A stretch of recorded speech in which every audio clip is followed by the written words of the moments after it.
Bonjour, et bien voilà le départ d'Arambeltz, avec toujours en ligne de mire les Pyrénées, des paysages toujours sympas.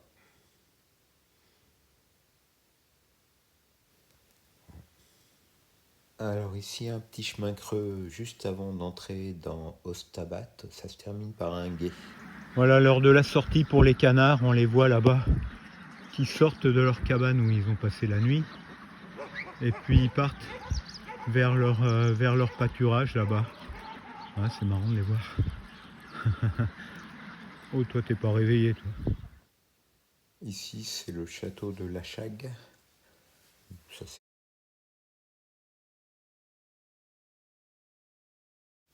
pour cette brebis, ça c'était mortelle randonnée, elle ira certainement pas plus loin. Bon voilà, ça fait pile 2 heures que je suis parti d'Arambeltz et donc j'ai fait un peu plus de 10 km, autour de 11 km. Et là on est sur un magnifique sentier, beaucoup moins difficile que ce que j'ai fait hier en fin de journée, avec un paysage typique de Basse-Navarre. Il fait un temps magnifique.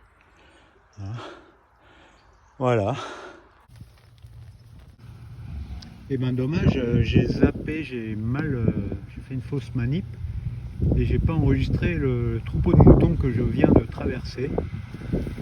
Ah, bon, je pense que j'en verrai d'autres, mais elles étaient nombreuses les bêtes. Il y en avait au moins une bonne 150aine.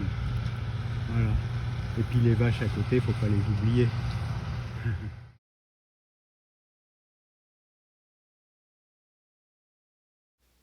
Bon, ça c'est probablement le village de Lacar. Je suis pas trop sûr, mais bon, c'est ça je pense. Encore plein de colchiques sur les bas-côtés. C'est vraiment l'automne. Voilà, on est sur la descente vers Saint-Jean-Pied-de-Port, là. Donc en bas, le petit village de Boussounarits. Voilà, et puis Saint-Jean-Pied-de-Port, ça va être à 6-7 km. Voici le petit château d'Afat. Ici, ils appellent ça un château. Bon, la perche, ça serait un petit manoir, quoi. Et on est à 6 km de Saint-Jean-Pied-de-Port. Ça approche, arrivé. Ça c'est l'église Saint-Pierre du Zacoa à Saint-Jean-le-Vieux. Elle date du XIIe au XVIIe siècle. Voilà, avec le cimetière sous le porche d'entrée, donc on marche sur les tombes. Voilà, ici on entre dans l'église de Saint-Jean-le-Vieux. C'est une église du XVIIe siècle. J'ai vu l'inscription 1606 sur le porche d'entrée. Avec un plafond en lambrisé en bois peint. Et puis, ce qui est typique des églises basques, une galerie, une tribune et une galerie tout autour, là-haut, auquel on peut monter. Voilà, il y a l'escalier qui permet d'accéder à la galerie et à la tribune. On va aller voir un peu. Donc ça, j'ai pas vu ça ailleurs qu'au Pays Basque. J'en ai jamais vu.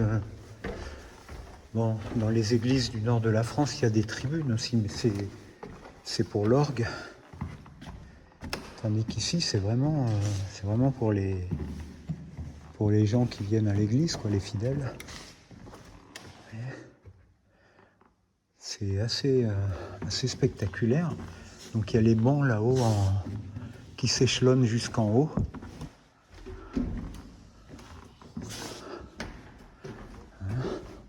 On peut donc encore monter. Vous voyez, c'est dingue. Il y a une porte là, alors peut-être qu'on pouvait arriver directement à l'étage en passant par l'extérieur. Ouais, effectivement, on sort directement sur le petit cimetière avec la place du village, et puis évidemment on est au Pays Basque, le fronton. Voilà. Donc en fait le fronton, ça envoie l'arrière du fronton, je pense. Bon, maintenant il me reste même pas 3 km jusqu'à Saint-Jean-Pied-de-Port. Mais c'est une petite halte sympa ici.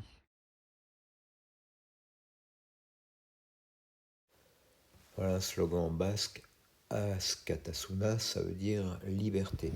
Voilà, un troupeau de chevaux à l'arrivée à Saint-Jean-Pied-de-Port. Je ne sais pas si aujourd'hui on verra des cochons. En tout cas, les chevaux, ça doit être une race du coin. C'est des chevaux de trait, manifestement. Je ne sais pas du tout ce que ça peut être. Je connaissais les potiocs. Mais c'est pas des potiocs, c'est pas des poneys. Et puis bon, ils ont l'air en train de réfléchir là, donc je ne vais pas leur poser la question. Mais voilà, ils sont heureux. On voit que les chevaux, c'est quand même des animaux qui aiment vivre ensemble. Hein. Ils sont tous groupés là. En même temps, il y a un vent qui se lève. Hein, oui, hein, j'ai raison. Hein. Il y a un vent qui se lève, on dirait qu'il va y avoir de l'orage. Oui, oui, tu approuves. Alors, non seulement les églises basques ont une galerie à l'intérieur, mais il y a aussi un porche abrité, là, une sorte de porche. Alors bon, c'est la continuation du cimetière, mais en tout cas, si on veut bivouaquer, c'est un endroit cool, au moins on n'est pas dérangé par le bruit. On va aller voir un peu à l'intérieur. Donc on est sous l'église de la Madeleine, là, vous voyez, donc les tombes sous le porche. Et à l'intérieur, on retrouve la tribune. Voilà, c'est vraiment spécifique au Pays Basque, hein, j'ai vraiment l'impression. Voilà. Arrivé à Saint-Jean-Pied-de-Port, évidemment un match de rugby. S'ils jouent le dimanche après-midi, ils doivent peut-être être en fédéral 1, je pense. Ou fédéral 2 peut-être. Et voilà la porte Saint-Jacques, creusée dans les remparts du fort Vauban. Voilà. Bon, bah Saint-Jean-Pied-de-Port, c'est un peu comme toutes les citadelles Vauban. Des murailles tout autour, un chemin de ronde, et puis à l'intérieur, les constructions qui devaient abriter la population nécessaire à la garnison, je suppose.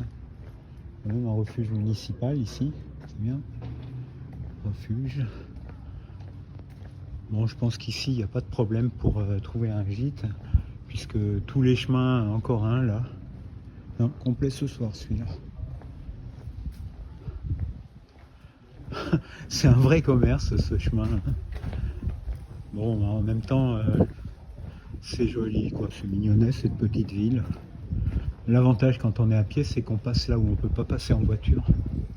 Ça, c'est cool. Alors, dans cette salle, on a quelques costumes basques.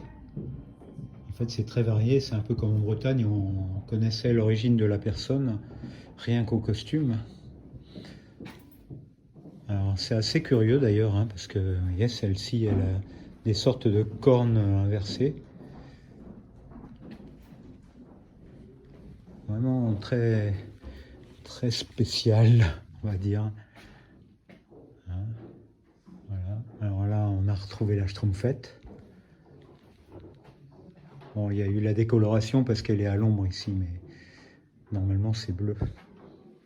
Alors là, on ne sait pas trop ce qu'elle a sur la tête. Elle a dû faire une grosse bosse. Voilà. Manifestement, ils aiment bien les chapeaux ici. Et puis il y a quand même un mec. Alors qui est celui-là?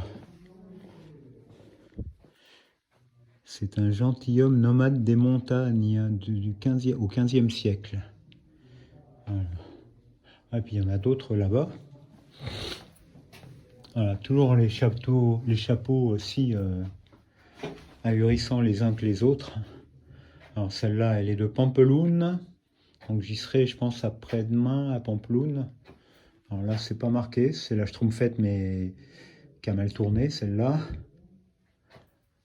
Alors celle-là, c'est encore une autre Schtroumpfette, dans le bon sens. Ah, voilà la vraie Schtroumpfette. Elle me plaît bien, celle-là. Voilà. Donc c'est vraiment un vrai particularisme, ces costumes basques, hein. Voilà. Mais c'est les chapeaux qui sont ahurissants, hein. Vraiment, je sais pas comment ils portaient ça. Ça devait être emplâtré pour pas se plier parce que vraiment, quand on voit la longueur du chapeau, euh, je sais pas par quelle porte est passé, hein. Alors là, il y a le mec, hein, lui, c'est un jeune biscayen du 15e siècle. Ouais, les costumes féminins sont quand même plus saillants. Après, pour prendre le métro, c'est peut-être pas l'idéal. Là, c'est un couple de Bilbao. Voilà, en fait, ils couvrent l'ensemble du Pays Basque, hein, côté français, côté espagnol. Encore, encore une tenue. Bon, ils n'en mettent pas l'origine. Ouais.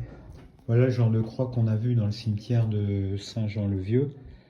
Ça s'appelle des croix navaraises et c'est surtout en vigueur depuis le début du 19e siècle. Sinon, il y avait les croix plus rustiques et puis les croix discoïdales. Voilà. Voilà une vue de la rue de la Citadelle, donc celle qui traverse la Citadelle. Là, on est dans l'église de Saint-Jean-Pied-de-Port, près des remparts. On voit à nouveau les tribunes là-haut, avec les escaliers qui y amènent. C'est une église assez vaste et en même temps on comprend si ça devait accueillir tous les pèlerins qui passaient par ici. Voilà. Donc à l'époque c'était les curés qui se faisaient du blé, maintenant c'est les petits commerçants. Il y en a plein la rue. Comme vous le voyez, il y a beaucoup de monde dans les rues encore pour un 16 octobre. Donc c'est manifestement une ville hyper touristique. Voilà, le tourisme que j'aime pas trop, mais bon. Donc là on est sur le pont qui nous fait sortir de la citadelle. Avec le clocher de l'église. Voilà. Et hors citadelle, il y a toujours autant de monde, j'aimerais pas passer ici au mois d'août. Et là, donc, c'est la Nive, la Nive, la rivière, quoi, qui se jette dans la mer, dans l'océan à Bayonne. Voilà, fin de l'étape d'aujourd'hui. À demain.